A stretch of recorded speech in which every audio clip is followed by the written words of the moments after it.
So you discover then, at that point, that the meditation exercises are still a form of magic, done to use energy for the purpose of aggrandizing yourself, which in turn is based on an experience of yourself which is completely inadequate. So long, therefore, as you are the thinker separate from the experience of thoughts, the feeler separate from the experience of feelings, the experiencer separate from experiences, you will feel strangled, you will feel like the neck of the hourglass, because that's the way you've defined yourself. And therefore, you will not be able to use energy joyously. You will always be using it with an ulterior motive, because you have defined yourself as a puppet, as a motivated being, as a driven being. When, however, this dissolves, you will find at once a very strange thing, that meditation, religious and spiritual exercises, all those things are not necessary.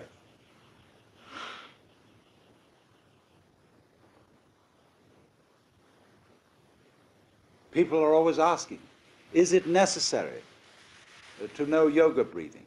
Is it necessary to do Tai Chi? Is it necessary to, I don't know what the hell, to be psychoanalyzed? And I would ask, necessary for what? Where are you going? What do you want? Yes, sure. If you want to get to New York, it's necessary to take the highway. But where are you going? What do you mean necessary? Well, is it necessary for becoming a Buddha? Anybody want to be a Buddha? Do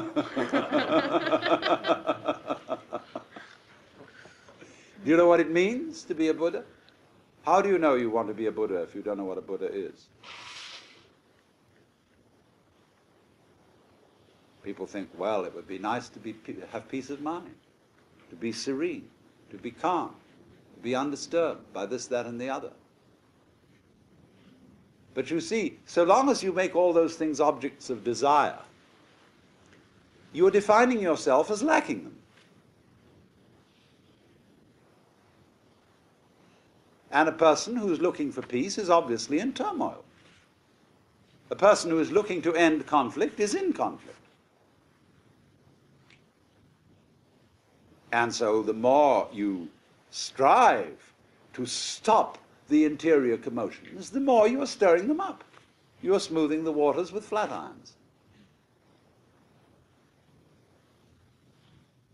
So then then comes up the people who say, all right, now, if you are going to tell us that meditation is not necessary, and that it's all here and now,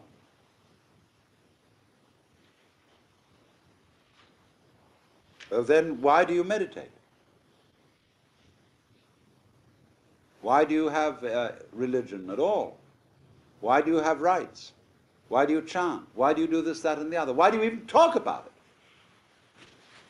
And my answer to that is, there is no good reason for it whatsoever.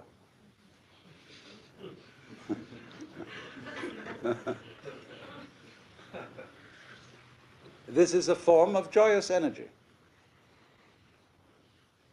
And it's a form of dance. It's a groovy thing to do. There are all kinds of groovy things to do, and to everybody according to his taste.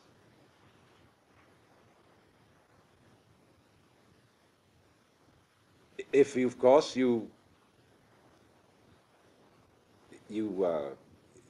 can make anything whatsoever, any human activity, into meditation, simply by being with it and doing it completely to do it. In other words, when you're, say, swimming, if you really enjoy swimming, you're not swimming to get to the other side of a river or to swim so many yards or any competing with yourself or with other people like that. You're swimming to experience the water rippling past you, the floating sensation, to lie on your back and look at the blue sky and the gulls circling in it. You are doing that. Every moment of it. You are simply absorbed in this ripply, luminous world, looking at the patterns and the shifting net of sunlight underneath you and the sand way down. See? That's it. That's what it's about. That's what swimming's about.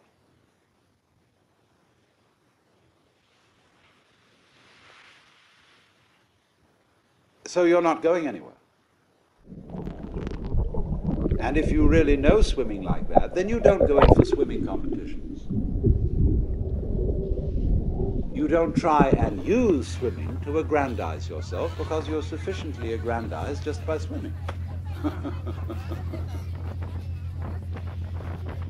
So some like swimming.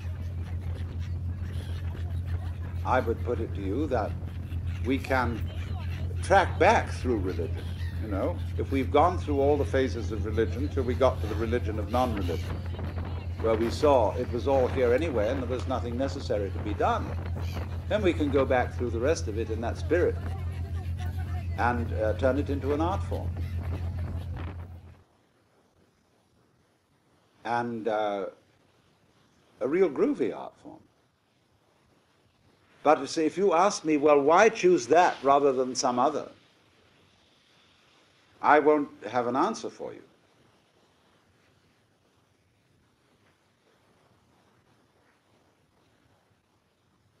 Except that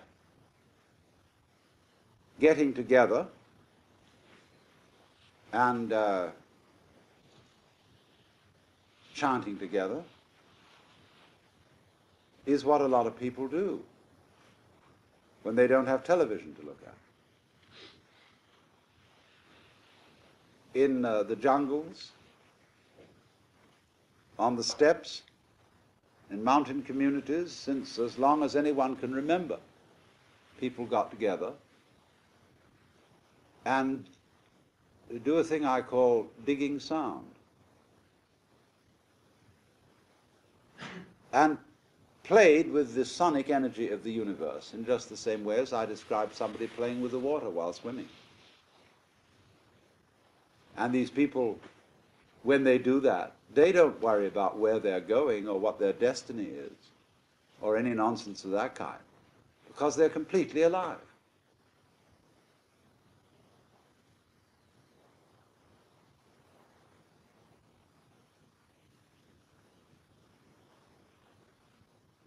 So to understand all that I'm trying to say,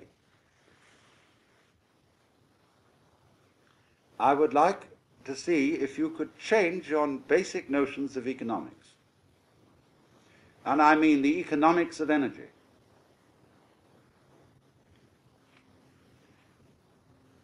We are always scrimping and saving because our economics are based on scarcity rather than exuberance.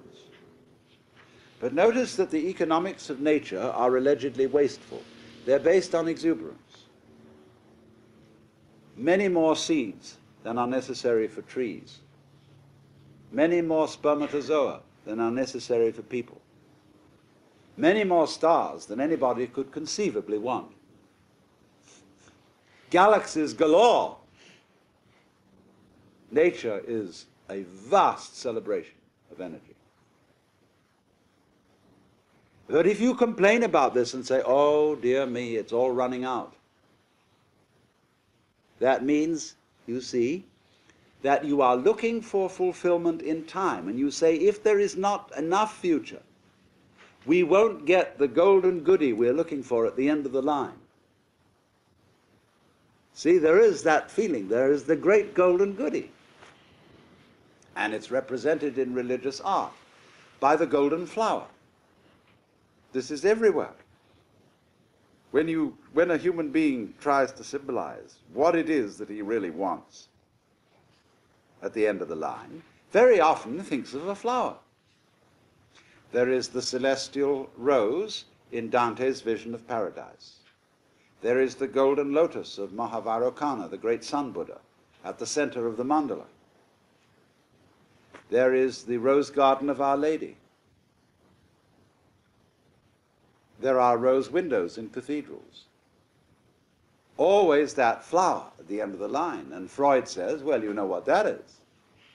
The flower, that's where everybody wants to go back to the womb. Well, what's so attractive about the womb? You see, to explain the religious imagery of the flower by sex is only to add another puzzle. What's so great about sex? What's so great about going back to the womb? Why? Because there, what? Because there I am regressed to the place which psychologists don't really like to talk about, because they say in the womb the baby feels omnipotent. And this is, of course, a fantasy.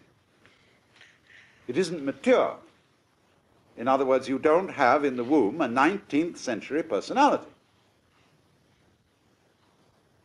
a Darwinian struggle for existence personality, because you are not defined in the womb as we define man in our secular philosophies. In the womb, the baby floats. In the womb, the baby doesn't know the difference between what's inside its skin and what's outside.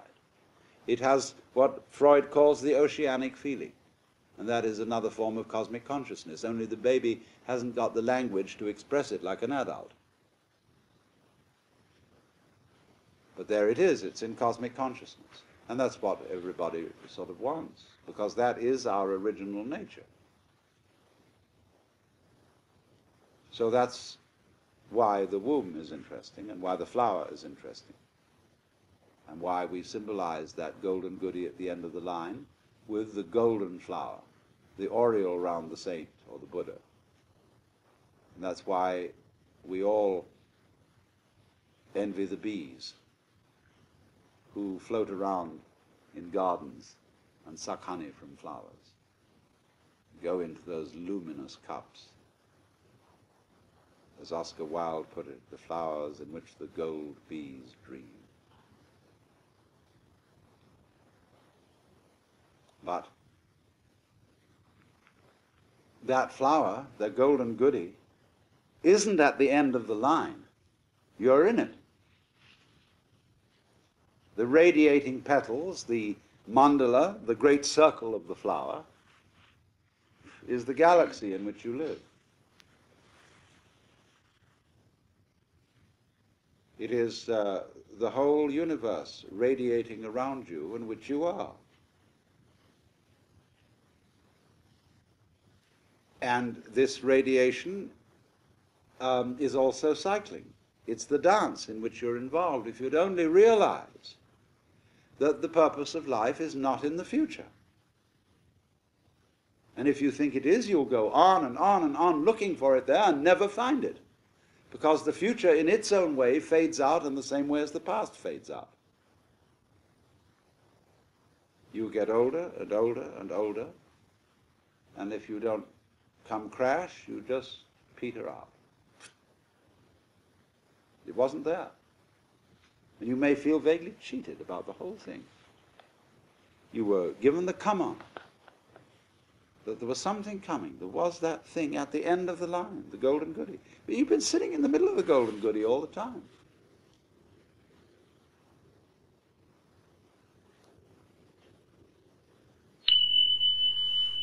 Thank you for spending your time with Thought Provoking Media.